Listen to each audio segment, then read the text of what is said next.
எல்லாத்துக்கும் வணக்கம். இன்றைக்கி ஞாயிற்றுக்கிழமை சண்டே. நான் காலையில் கோயிலுக்கு போய்ட்டு இருந்தேன், குலதெய்வ கோயிலுக்கு சாமி கும்பிட்டு இப்போ தான் வந்தேன். சரி, வீட்டில் ரொம்ப நேரம் இருக்க முடியாதுன்னு சொல்லிட்டு இப்போ கடைக்கு வந்துட்டேன். என்ன இந்த வீடியோ பதிவு எதுக்குனாக்க, நிறைய பேர் ஒரு டவுட்டு ஓயாமல் கேட்குறாங்க இல்லை, அந்த மாதிரி பிரச்சனையை கொண்டு வராங்க, விவரம் கேட்டு வராங்க. என்ன கேட்குறாங்கனாக்க, வண்டி ஒரு இடத்துல நிற்கிது, செகண்ட் ஹேண்டாக நான் வாங்க போகிறேன், ஒரு இடத்துல வண்டி நிற்கிது, அந்த வண்டி வாங்கலாமா என்னென்னு கொஞ்சம் பார்த்து சொல்லுங்கள் அப்படிங்கிற மாதிரி சொல்கிறாங்க. அதாவது நிற்கிற வண்டி எப்போதுமே நீங்கள் வாங்கக்கூடாது, நல்லா தெரிஞ்சுக்குங்க. நிற்கிற வண்டி எப்போவுமே வாங்கக்கூடாது. ஏன்னா நிற்க வண்டி புது வண்டியாகவும் சரி பழைய வண்டியாகவும் சரி எப்போதுமே வாங்கக்கூடாது. அதுக்கு ரேட்டு கணிச்சு பேசி நம்மளும் வாங்கவும் முடியாது.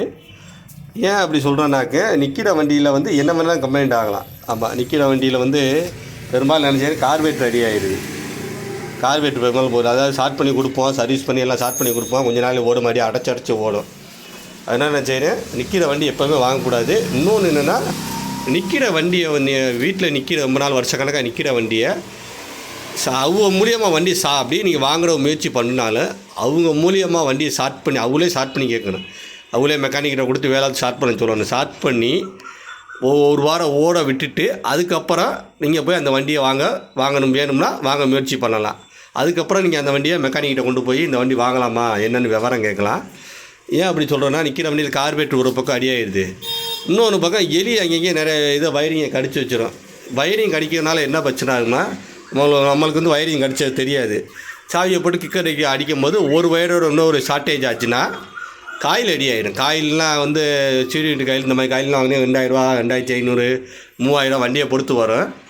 அதனால் என்ன பண்ணுறீங்கனாக்க, நிற்கிற வண்டியை எப்போவுமே விலை பேசி வாங்காதீங்க. அது எந்த வண்டியாக இருந்தாலும் சரி, வண்டி ஸ்டார்ட் பண்ணி ஓடுற கண்டிஷனில் இருந்தால் மட்டும் மெக்கானிக்கிட்ட போய் பார்த்து இது விவரம் கேட்டு வாங்குங்க. இன்னொரு விஷயம் என்னன்னாக்க, இப்போ நிற்கிற வண்டியில் நீங்கள் சப்போஸ் வாங்குறீங்க, கோலரில் வாங்குறீங்கன்னா, இந்த சைலன்ஸை ஹோல்ஸுக்கு தெரியுமா, இதில் விரலை விட்டு பார்க்க, இது இன்ஜின் லைட்டாக புகை அடித்த வண்டி. இந்த அப்படி வச்சா இப்படி நல்லா இப்படி வெள்ளை தேய்ச்சி பார்க்கணும். தேய்ச்சி பார்த்தீங்கன்னாக்க கறி ஒட்டக்கூடாது, ஒன்றுமே ஒட்டக்கூடாது, தூசியாக தான் வரணும்.